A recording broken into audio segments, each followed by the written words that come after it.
আপোনালোকে চাই আছে ISL 2024-25 পইণ্টছ টেবল। এই পইণ্টছ টেবলখন লাষ্ট আপডেট কৰা হৈছে 6 ফেব্ৰুৱাৰী তাৰিখে।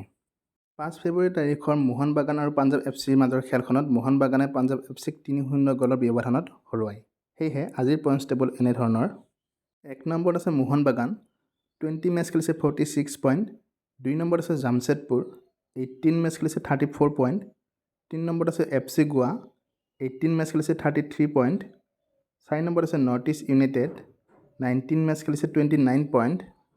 5 নম্বৰত আছে বেংগালুৰু, 19 মেচ খেলিছে 28 পইণ্ট।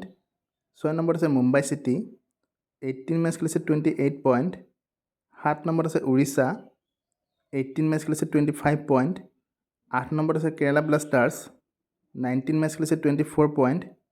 9 নম্বৰত আছে পাঞ্জাৱ FC, 18 মেচ খেলিছে 23 পইণ্ট। 10 নম্বৰত আছে ইষ্ট বেংগল, 18 মেচ খেলিছে 18 পইণ্ট। 11 নম্বৰত আছে চেন্নাই FC, 19 মেচ খেলিছে 18 পইণ্ট। 12 নম্বৰত আছে হায়দৰাবাদ, 18 মেচ খেলিছে 13 পইণ্ট।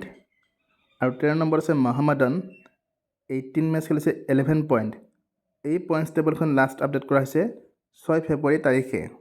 ISLৰ পইণ্টছ টেবলৰ ডেইলি আপডেটবোৰ পাই থাকিবলৈ ভিডিঅ'টো লাইক শ্বেয়াৰ কৰি দিব, লগতে চেনেলটো প্লিজ ছাবস্ক্ৰাইব কৰি দিবলৈ নাপাহৰিব। ধন্যবাদ।